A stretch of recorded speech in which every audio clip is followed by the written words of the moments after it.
Hello, everybody. I guess I'm about a half hour late, so I apologize for that.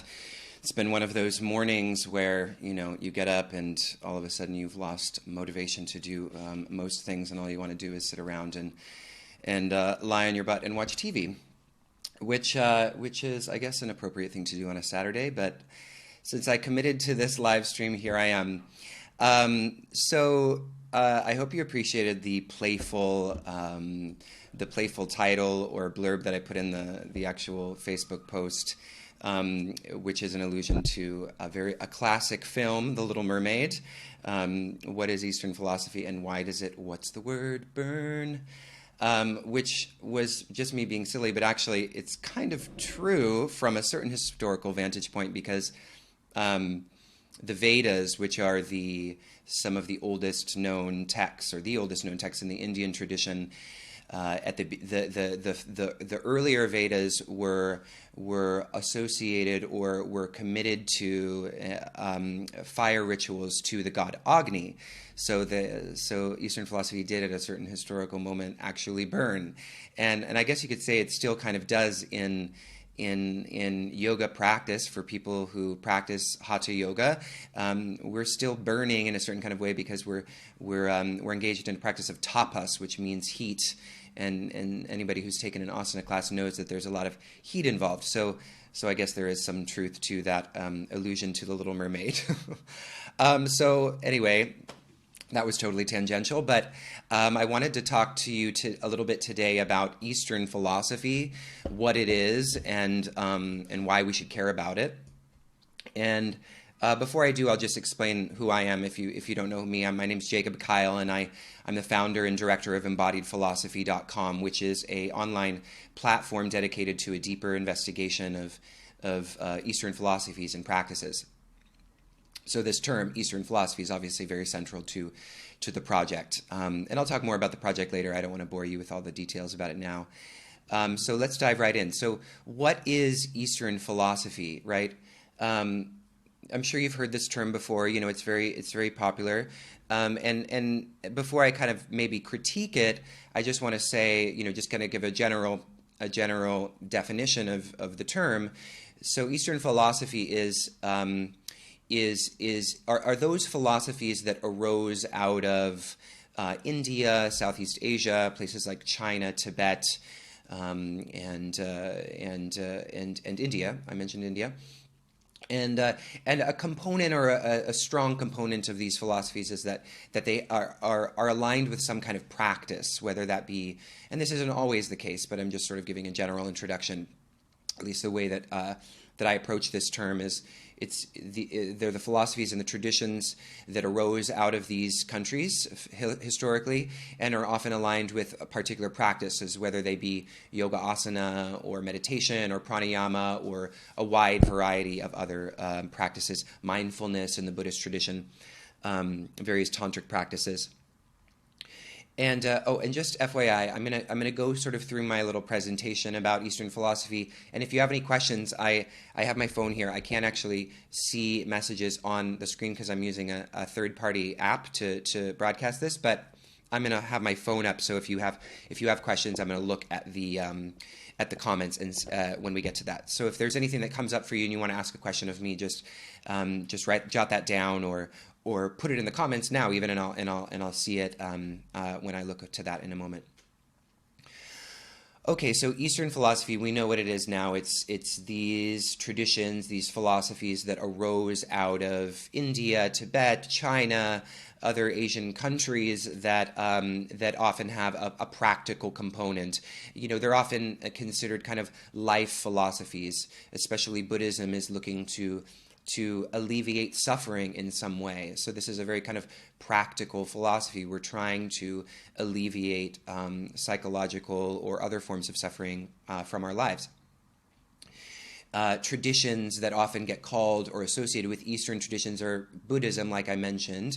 Classical yoga, or just yoga in general, is an Eastern philosophy and practice. Shaivism, which is also a yoga tradition, but often gets separated. That's where Tantra comes from, tantric practices, Kundalini, stuff like that. and Taoism is also considered in Eastern philosophy, and there are a number of others, but those are sort of the key ones: Buddhism, Shaivism, yoga, Vedanta, and Vaishnavism. I shouldn't forget Vaishnavism, Bhakti, which is a very popular movement within this kind of Eastern canon. So that's our kind of general definition of Eastern philosophy. And now I want to talk a little bit about why Eastern is a misnomer, why it's a problematic word. First of all, what do we mean by Eastern?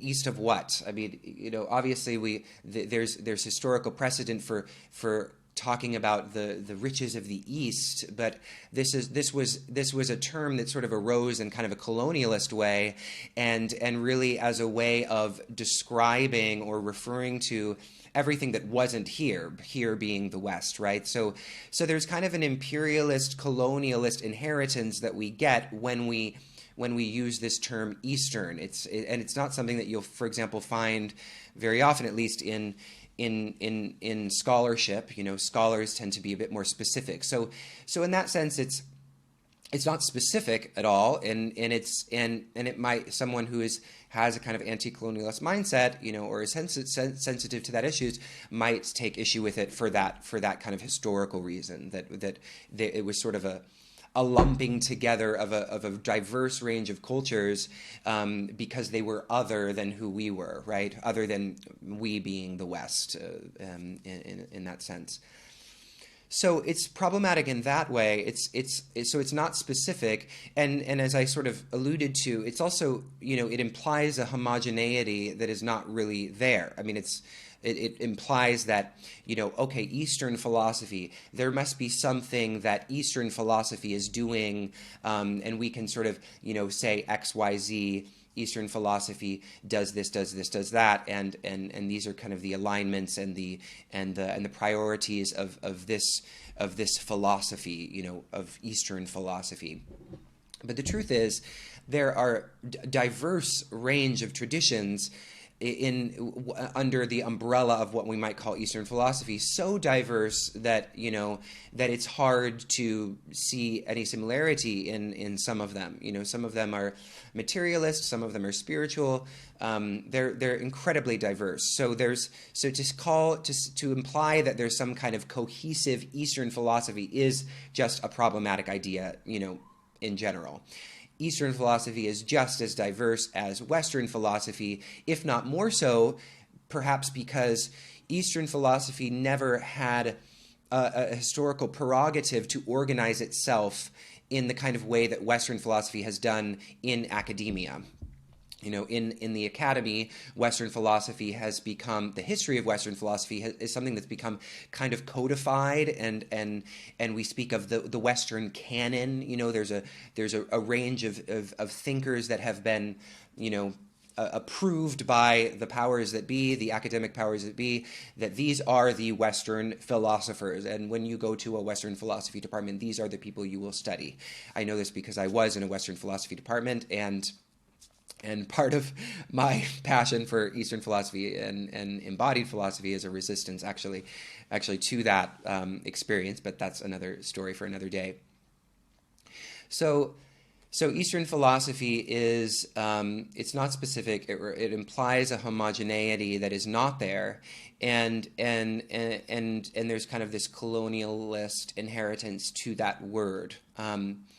East Asian philosophy would be more appropriate, but even then, it's like, which East Asian country are you talking about? And of course, the movements, for example, Buddhism migrated from India into Tibet and elsewhere, and so to speak of specific countries as the ground of a particular philosophical tradition within the East is also problematic, because these influences were moving about as all influences and movements of thought and practice do tend to move around. So another thing I just wanted to bring up is that Eastern philosophy is also a qualified philosophy, and the reason I bring this up is I was doing this interview with this wonderful scholar, Jay Garfield, who is a Buddhist scholar and practitioner. I do believe he's a practitioner. And excuse me, he came from a Western philosophical background and then became very interested in Buddhist philosophy. And his point is that when you qualify something else as Eastern philosophy or Native American philosophy or this philosophy, you put something else in front of the word philosophy, then you're automatically separating it from the task of philosophy. And when we just use the word philosophy, it's almost always used as a way to refer to the Western philosophical tradition. So again, we're back to this kind of colonialist projection whereby we qualify another kind of tradition in order to show the ways or highlight the ways in which it's not like us, and perhaps it isn't appropriate for us to have conversations with that philosophical tradition because it's not doing the same thing that we're doing. So Eastern philosophy is a qualifier that for those who maybe want to bring all philosophy into a conversation would want to get rid of. They would want to problematize that qualification or qualifying gesture in order to bring all philosophy, whether it arose out of India or whether it arose out of Europe or whether it arose out of the Middle East or South America, onto the same page, and to see this kind of, okay, there is this sort of universal inquiry, universal like of the human character to inquire into the meaning of things, and if we're all inquiring into the meaning of things, why can't we just call that philosophy rather than putting all of these qualifications on everything and creating sort of artificial boundaries between us and them, this and that, blah blah blah. I keep hitting the microphone. Okay. So now that I've critiqued all that, and offered sort of, a way out of kind of thinking about what I'm now going to support, is this. So why Eastern philosophy then? Why am I even using that term if there's all these issues around it? The way I'd like to think about Eastern philosophy, and if I can, if I would be permitted to do so by our community of seekers and thinkers and practitioners, is I'm tempted to reimagine. I don't want to use the word reappropriate because it has such a loaded weight now, but to reimagine the term Eastern to designate and to refer to those traditions that force us to think differently than the frames and conceptions of reality that dominate the Western mind. And of course, it's problematic to say there's this thing called Western, because even in the West there are people from non-Western traditions. So that in of itself is problematic. But there is a paradigm of thinking that is rooted in Western understandings of reality that has to be problematized in order for us to move into more expansive and illuminated directions, in order to evolve as beings on this planet, in order to get out of the kind of shitstorm that we're in sociopolitically and globally. Like, we have to have a shift of consciousness. And that shift of consciousness, in my view, is not going to happen through the lens of the Western paradigm, through the coordinates of thought that are particular to the Western tradition. And one of the kind of key players in this whole structure is what I'm going to call scientism. Scientism is not science, right? Science is a practice. It's an experimental practice that people are involved in, and it's wonderful. And I would say that any practitioner of yoga is kind of a scientist. They are experimenting with practices in order to realize results in their life. But scientism is the belief that science, it's a belief, it's a faith actually, and therefore it's a kind of religion in the idea that science has an absolute and privileged voice on the subject of reality.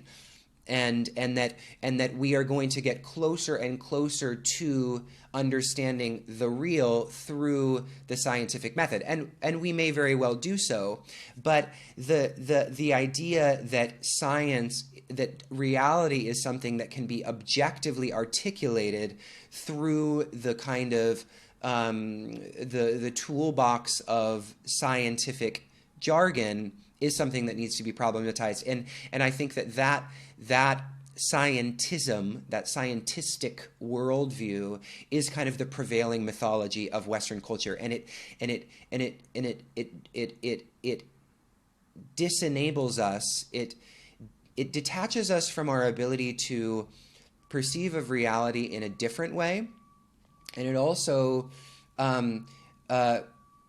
it cuts us off from the possibility of something that I'm going to say is spiritual, and that's another topic for another day. And of course, there's a whole lot of stuff that comes up for people, and maybe not for anybody watching, because you might consider yourself a spiritual practitioner. That might not be problematic at all, but being spiritual is something that should not be so easily pushed to the curb, right? Pushed to the curb by the kind of by the prevailing worldview of Western culture, and it isn't. I mean, and things are changing, and this is all shifting, and slowly consciousness is shifting, and so there's a sense in which this is already starting to happen. This kind of this dissolving of an addiction to a certain narrowly circumscribed conception of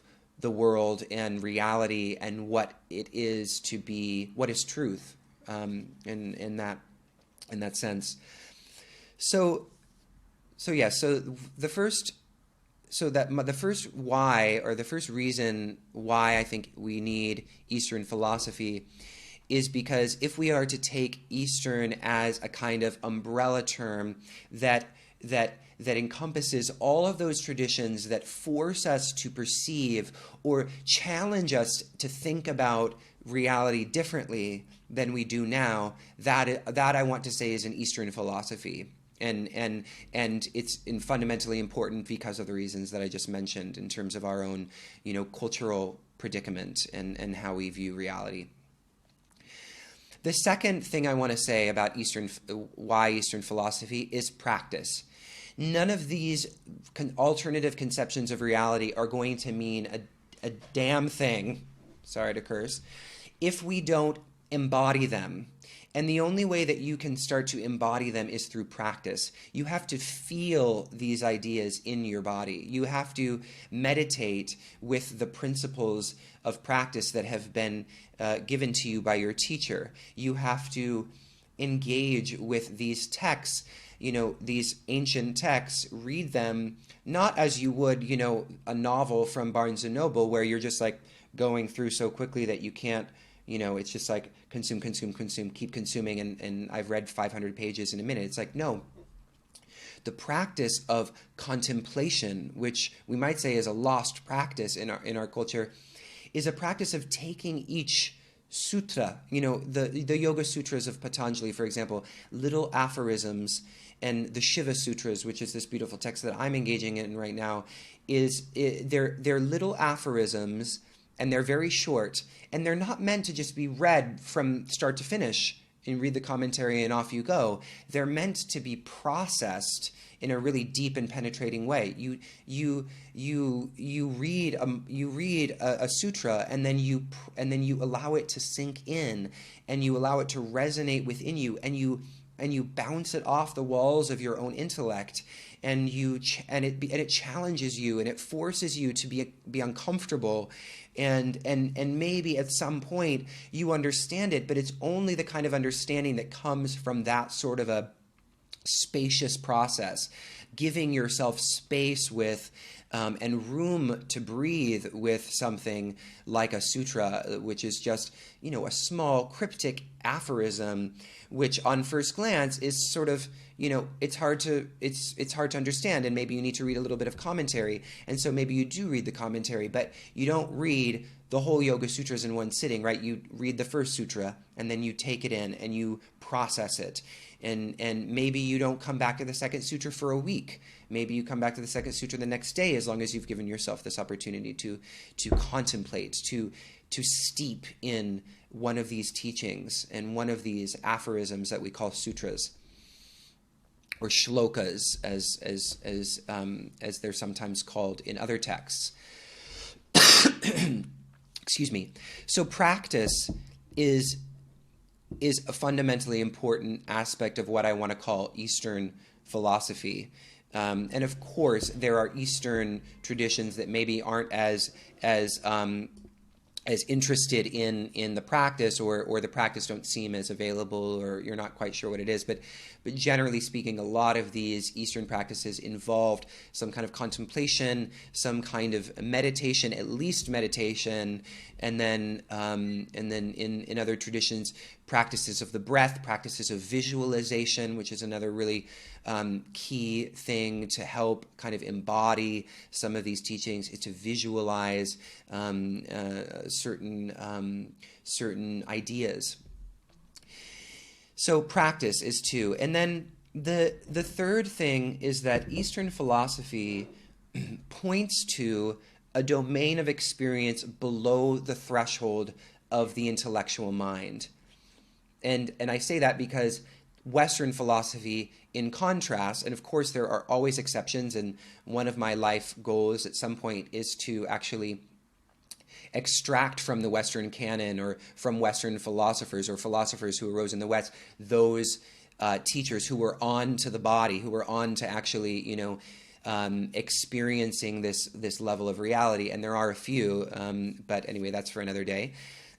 So Eastern philosophy in general is pointing to a domain of experience below the threshold, or you could think transcendent to, whatever topology works for you, whatever visual representation works for you, transcendent to the intellectual mind. So there's more to experience than what I can think, right? And Western philosophy, go to the Western Academy. If you can't think it, then there's no point. That's where Western philosophy stops. It's done. If you have to be able to articulate your argument in such a way that it can be, verified intellectually, logically by your peers. But that domain of experience that is accessible through practice is not something that is allowed for within the Western philosophical canon, as I'm kind of generalizing it. So it points to a mode of experience below the threshold of the intellectual mind. We might say the level of life, right? The level of lived experience, which is always logically prior to any ideas we have about it. I'm a biological, organic being before my ideas start to form about that organism that is a part of my experience. So all of this that we're talking about right now, my whole discussion, is at a level that is above the threshold of what is much more primordial, which is this lived experience, this aliveness that's here in my body and in my environment. I was reading this article about vitalism. Vitalism was if you look it up on Wikipedia, it's a largely debunked or debunked theory that posited a principle of life other than mechanistic principles, right? So obviously science had to debunk this, because if there's no mechanistic principle, then there is no principle. If it can't be observed or experimented with or postulated, if it can't be subject to the inquiry of science or the inquiry of academic philosophy, then it can't be proven. So it doesn't exist, right? And of course, for those of us in the Eastern tradition who do operate with terms like prana or qi, Chinese medicine uses this term qi, those are vitalist principles. Those are vitalist principles that are at the very center of what we're talking about when we're talking about what we're doing with our practice. So for the Western tradition to basically argue that vitalism is debunked is maybe a little problematic. So this article was interesting because it was trying to reimagine vitalism not as a concrete term that can be proven or disproven. That would then default it to the problem of critical inquiry and whether or not it can be satisfactorily demonstrated, which of course it couldn't.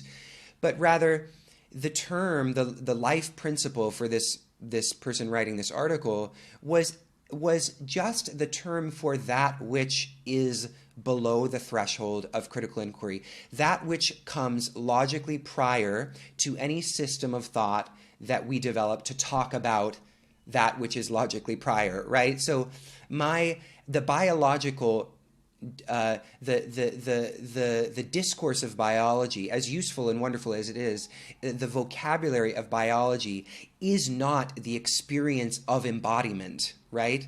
Those are terms that are used to predict and to explain certain aspects of our lived experience, certain aspects of our organic being, and they are very explanatory and they're wonderful systems, but they can't grasp the aliveness that is here and that is lived, because the livedness is always prior to the systems of thought that we use to explain that aliveness.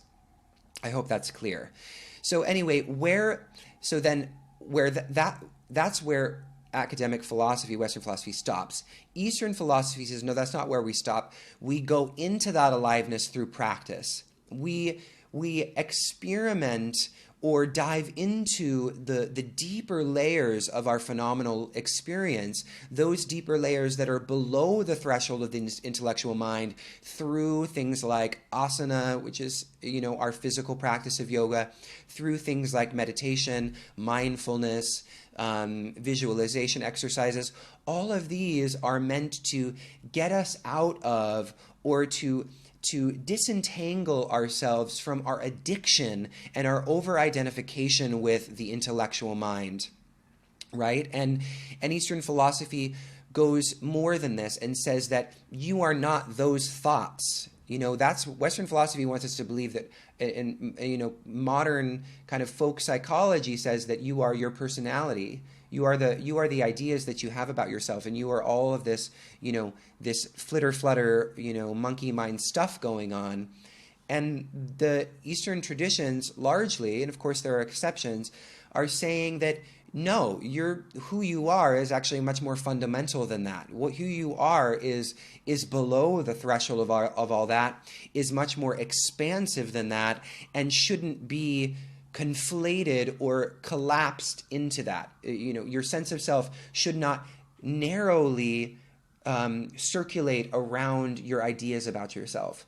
And if you do, if your sense of self does isolate and grip on and hover around these all of this slew of identifications and all of these ideas that you have, you're going to suffer, because those things are always going to change.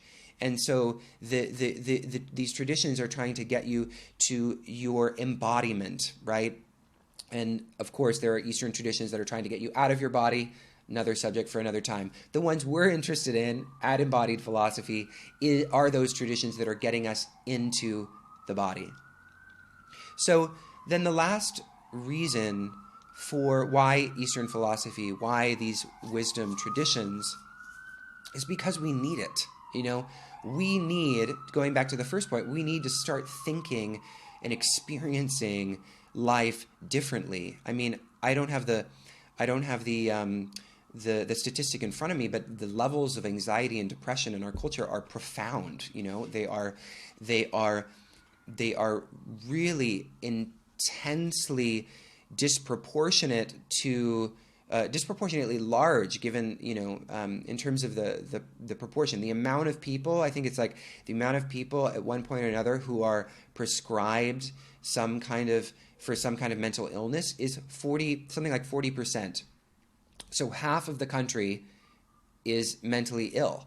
This was a U.S. statistic, so I apologize for not being more inclusive, but that's a problem. That's a problem, and our cultural go-to, and of course I don't want to say anything about medication because of course sometimes we need it. Absolutely, 100% need to be prescribed things for the stuff that's going on in our mental, but that should not be the only alternative, right?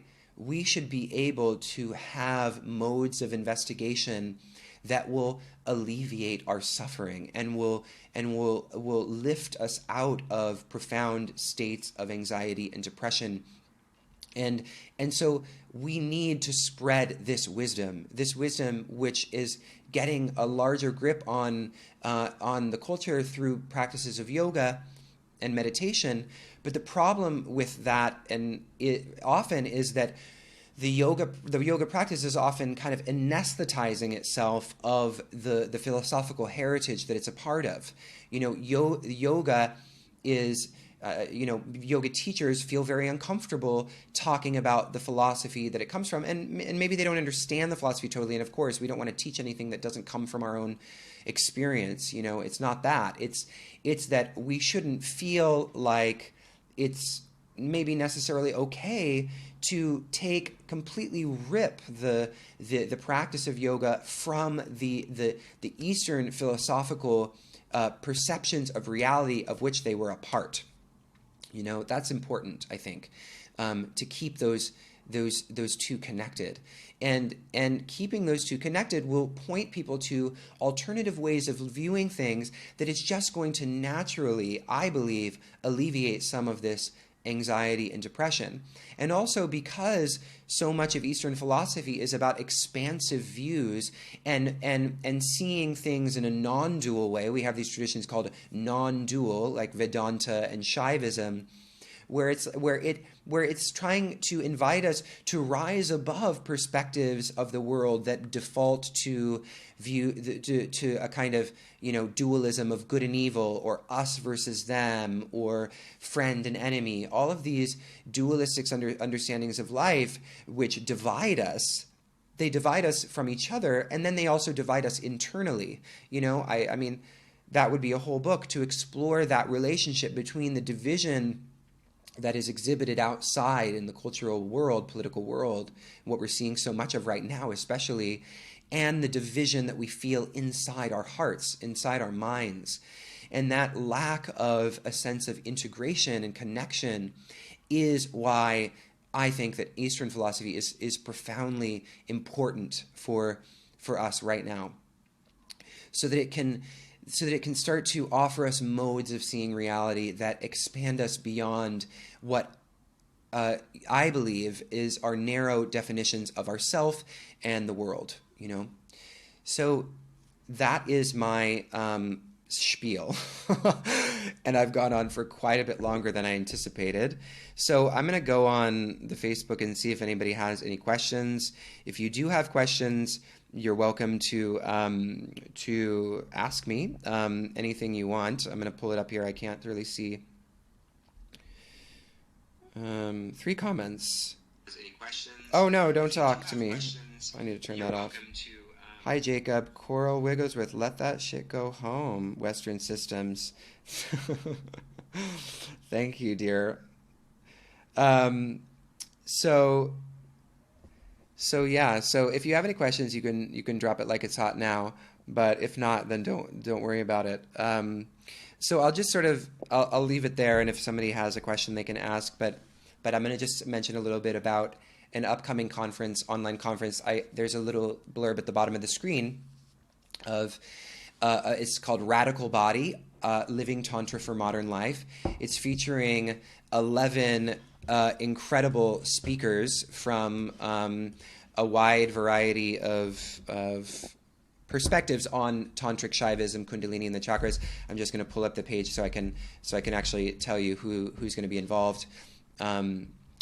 We've got I'm really, really proud of this lineup. We have Anadea Judith, who wrote Eastern Body, Western Mind. We have Christopher Tompkins, who is interviewed on Shitheads.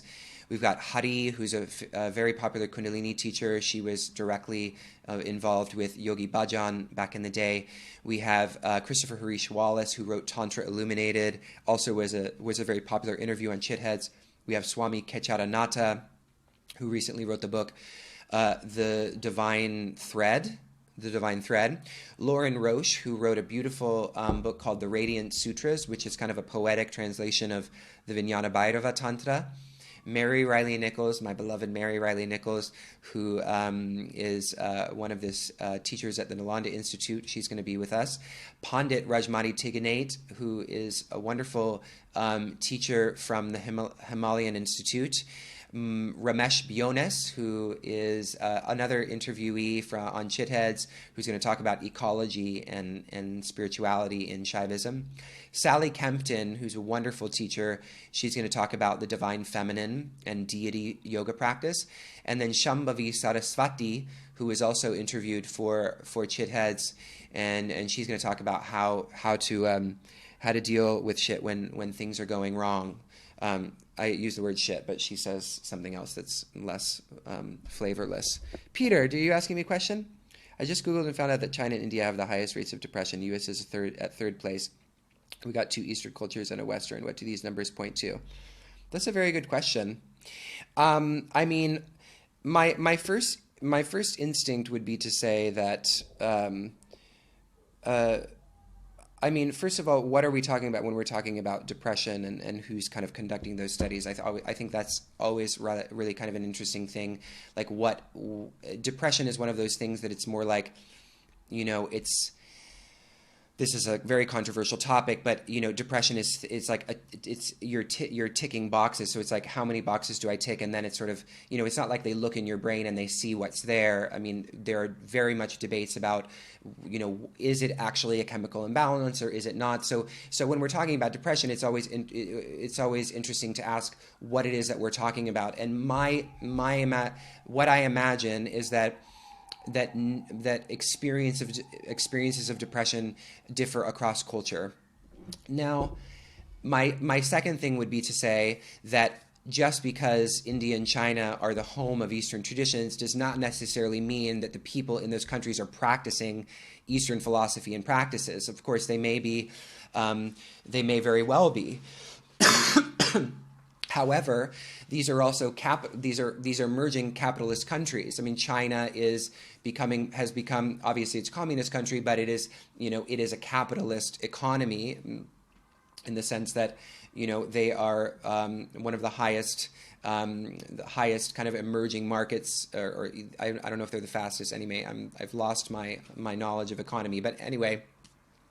They are, these are countries that are appealing to the principles of kind of Western capitalism. I mean, they are getting on board with the kind of modern, the modern thrust toward industrialization. And we might say that perhaps levels of industrialization are aligned with levels of raised depression. I mean, I don't know. That's something to be researched, but that would be my guess. And so yes, I would never want to imply that over in China and India, it's this beautiful world where everyone's practicing Eastern philosophy and it's like this utopia. Absolutely not. It's, every country has its problems, but the traditions of Eastern philosophy are separate from not separate from the cultures from which they arose, but it's not true to say that they are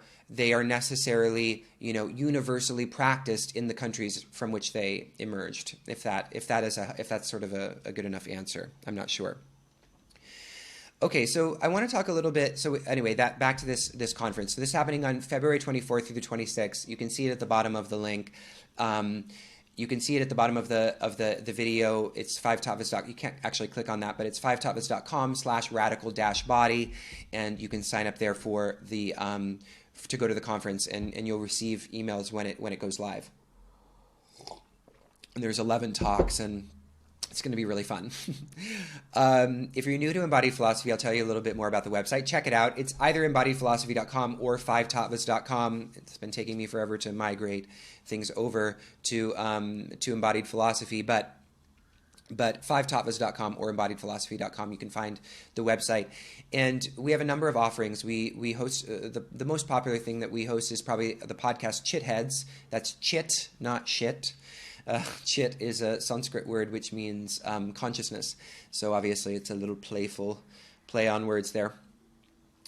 And so that's a podcast in which I interview various leaders and teachers, people way smarter and more advanced in their practice than I am, on a wide variety of topics: Eastern philosophy and practices, consciousness studies, social justice, and the human spiritual condition.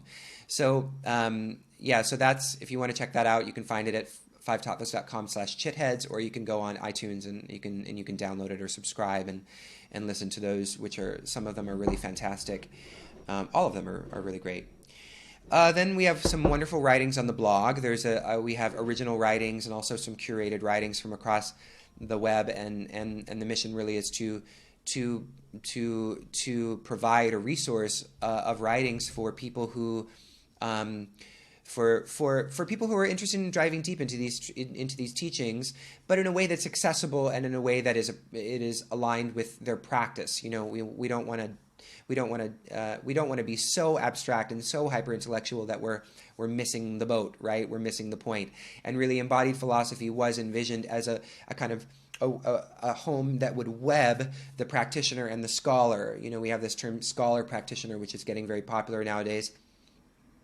And so the scholar practitioner is one who is a practitioner of these traditions, but also has a scholarly interest, has an interest in the rigor of the traditions, and believes in the importance of knowing what the tradition is and the history around it and what these concepts were originally about, rather than doing what is so often happens, which is sort of appropriate, concepts.